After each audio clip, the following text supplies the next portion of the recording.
Immigration and Foreigners Bill, 2025. What it means for India's security and visa system with stricter penalties, a centralized immigration authority, and a digital tracking system. The Immigration and Foreigners Bill, 2025, marks the most comprehensive overhaul of India's border laws in decades. The Immigration and Foreigners Bill, 2025, passed by the Lok Sabha on March 27, 2025, marks a sweeping overhaul of India's decades-old immigration framework.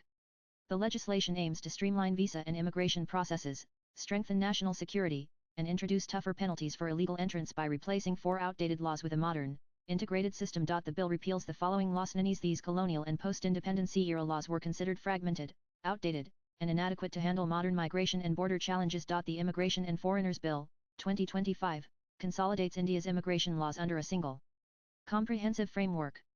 At its core, the bill mandates that all individuals entering or leaving India must possess valid travel documents, including a passport and, in the case of foreign nationals, a visa. For the first time, a clear and enforceable legal requirement is outlined for registration of foreigners upon arrival in India. This registration will now be managed by a newly proposed Bureau of Immigration, which will act as the nodal agency for all immigration-related functions, including the issuance and regulation of visas, regulation of entry and stay, and eventual exit of foreign nationals. The bill also places legal obligations on airlines, educational institutions, and healthcare facilities to report the presence of foreign nationals. For instance, airlines must submit passenger information to immigration authorities, while universities are required to report the enrollment of foreign students. Similarly, hospitals must notify the authorities if a foreigner is receiving inpatient care. This multi-layered reporting structure is meant to ensure that individuals do not disappear into the system undetected, as has been a long-standing concern. Furthermore, the bill prescribes penalties for various immigration violations. Illegal entry into India without valid documentation may attract a prison sentence of up to 5 years, a fine of up to Rs 5 lakh, or both. Non-using or supplying forged or fraudulently obtained passports or other travel documents or visas shall be punishable with imprisonment for a term not less than 2 years, but may extend to 7 years, and a fine of not less than Rs 1 lakh but which may extend to Rs 10 lakh.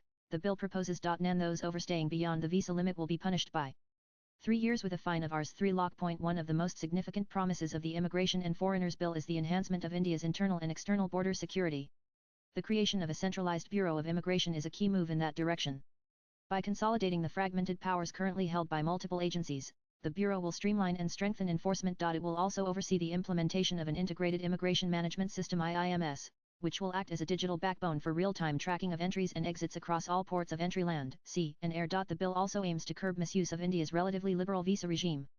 By placing responsibility on institutions to report the presence of foreign nationals and imposing stiff penalties for violations, the government hopes to deter both illegal entrants and enablers. This accountability mechanism is expected to reduce instances of foreigners overstaying or misusing medical and tourist visas as a backdoor to longer-term residence. Union Home Minister Amit Shah, while defending the bill in Parliament, made it clear that India welcomes foreigners who come legally and contribute meaningfully to its growth but will not tolerate those who enter clandestinely or pose a threat to internal security. India is not a dharamshala, he declared, highlighting the government's intent to draw a firm line between lawful migration and unlawful entry. Having secured approval from the Lok Sabha on March 27, 2025, the Immigration and Foreigners Bill will now be introduced in the Rajya Sabha. The upper house can either pass the bill as is, suggest amendments, or reject it. If the Rajya Sabha clears the bill without changes, it will be sent to the President for assent, after which it will become law. If, however, the Rajya Sabha recommends amendments, the bill will return to the Lok Sabha for reconsideration. Both houses must agree on an identical version before it can be forwarded to the President. Once it receives presidential assent, the central government will notify the date on which the act comes into force and frame the rules and procedures required for its implementation. The Immigration and Foreigners Bill, 2025, is a significant step in modernizing India's immigration regime, especially amid growing national security concerns and increasing cross-border mobility. Once enacted, it is expected to create a more secure, efficient, and accountable system both for legitimate travelers and for law enforcement agencies dealing with immigration violations. Nan